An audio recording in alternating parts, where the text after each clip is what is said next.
রাজধানীতে আওয়ামী লীগের নাশকতার ব্যাপক পরিকল্পনা।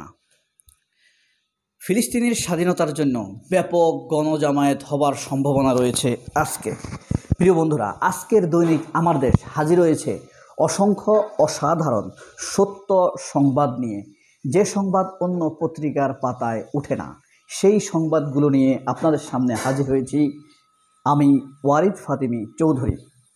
আজকে আপনাদেরকে এই যে দেখাচ্ছি, দেখুন দৈনিক আমার দেশ পত্রিকার প্রধান শিরোনাম, পার্বত্য চট্টগ্রাম নিয়ে নতুন চক্রান্ত ভারতের। পার্বত্য চট্টগ্রাম নিয়ে, বাংলাদেশের ভূখণ্ড নিয়ে, সার্বভৌমত্ব নিয়ে চিরকালই গত 53 বছর যাবৎ ষড়যন্ত্র করেছে এই ভারত। আমাদেরকে পঙ্গু করে রাখা, অর্থনৈতিকভাবে দুর্বল করে রাখা, মুসলমানিত্বকে হেয় করে দেওয়া, এইসবই ভারতের ষড়যন্ত্রের প্রধান এজেন্ডা বা টার্গেট। তো পার্বত্য চট্টগ্রামে যারা করেছে, এর মূলে কারা রয়েছে দেখুন, আমি আপনাদেরকে আবারও দেখাই, এবার পড়ে শোনাই। পার্বত্য চট্টগ্রাম নিয়ে নতুন চক্রান্ত ভারতের, পরিকল্পনা বাস্তবায়ন করছে রিসার্চ অ্যান্ড অ্যানালাইসিস উইংস, অর্থাৎ ভারতের গোয়েন্দা সংস্থা। জেএসএসও ইউপিডিএফকে প্রশিক্ষণ ও অস্ত্র দেওয়া হচ্ছে। বিজু উৎসব ঘিরে নাশকতার ছক। এমনকি সেখানে এই যে ছবি দিয়ে দেওয়া হয়েছে, সামরিক ট্রেনিং নিচ্ছে, কারা দিচ্ছে এইসব ট্রেনিং। ভারতের অভ্যন্তরে বাংলাদেশের পাহাড়ি সন্ত্রাসীদের সশস্ত্র প্রশিক্ষণ। চট্টগ্রামে গভর্নর একটি কথা বলেছেন, সেটি হলো শেখ পরিবার ও সহযোগীরা পাচার করেছে 2.5 লাখ কোটি টাকা। অবশ্য সরি বলার কিছু নেই, শেখ পরিবারের সহযোগী শাহবাগীরাই। যাই হোক, সব মহলে ব্যাপক সাড়া, বড় জামায়াতের প্রত্যাশা। বিষয়টা কি? বিষয়টা হলো মার্চ ফর গাজা। সব মহলের ব্যাপক সাড়া, রাজনৈতিক দলগুলো সাড়া দিয়েছে। সোহরাওয়ার্দী উদ্যানে মার্চ ফর গাজা হবে আজকে। রাজধানীতে নাশকতার পরিকল্পনা আওয়ামী লীগের। এই যে দেখেন, এবং টিউলিপের অভিনব জালিয়াতির প্রমাণ পেয়েছে দুদক। শেখ হাসিনার ভগ্নী কন্যা, বোনের মেয়ে টিউলিপের ব্যাপক জালিয়াতির প্রমাণ পেয়েছে। টিউলিপের কিন্তু মন্ত্রিত্ব চলে গিয়েছে, সে ব্রিটেনের মন্ত্রী ছিল। তারা খুব অহংকার করতো না, ব্রিটেন আমেরিকা তাদের পক্ষ থাকবে, হ্যাঁ, এই দেশের ক্ষমতা থেকে তারা যাবে না।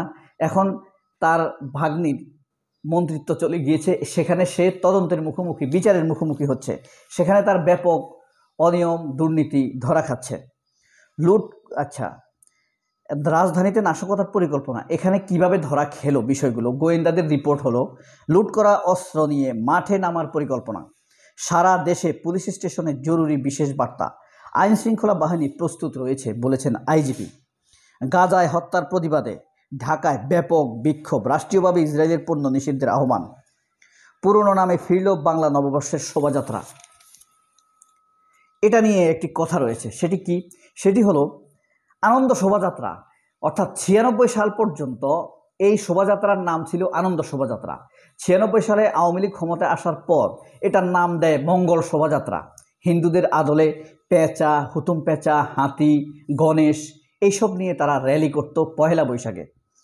এখন এই র্যালিতে যেন মুসলমান, হিন্দু, খ্রিস্টান সবাই অংশগ্রহণ করতে পারে। এটার কালচার, বৈশিষ্ট্য সব কিছু প্রায় চেঞ্জ করার পথে, অর্থাৎ আগের নামে ফিরে গেল আনন্দ শোভাযাত্রা। হিন্দু, মুসলিম, খ্রিস্টান সবাই আনন্দ করবে একসাথে।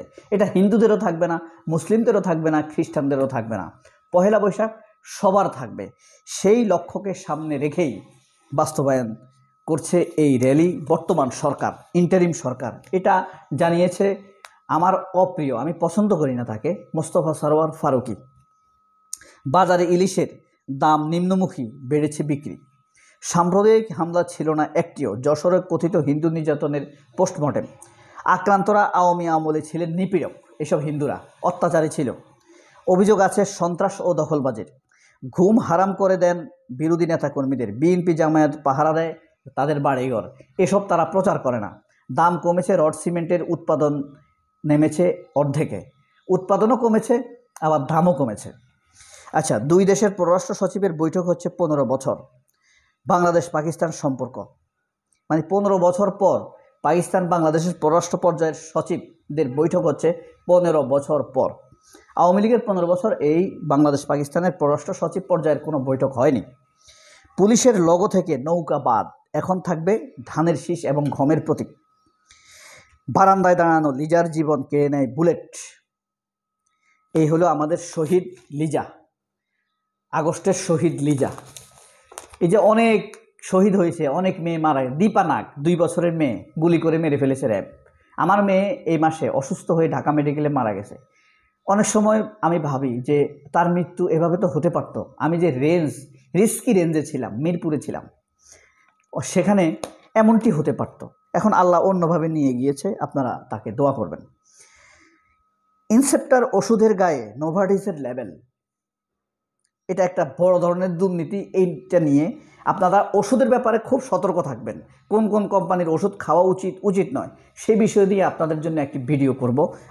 আপনাদের পরিবার যেন সচেতন থাকতে পারে। ওষুধের ব্যাপারে অবশ্যই খুব সচেতন থাকা উচিত। সিদ্ধিরগঞ্জে এক পরিবারের 3 লাশ উদ্ধার। এই ছিল আমার দেশ পত্রিকার প্রথম এবং শেষ পৃষ্ঠা। আজকে আপনাদেরকে অনেকগুলো নিউজ দেওয়ার ইচ্ছা রয়েছে। আশা করি সাথে থাকবেন। অনেক ভালো থাকবেন, সুস্থ থাকবেন, আল্লাহর রহমতে ভালো থাকবেন। আল্লাহ হাফেজ, আসসালামু আলাইকুম।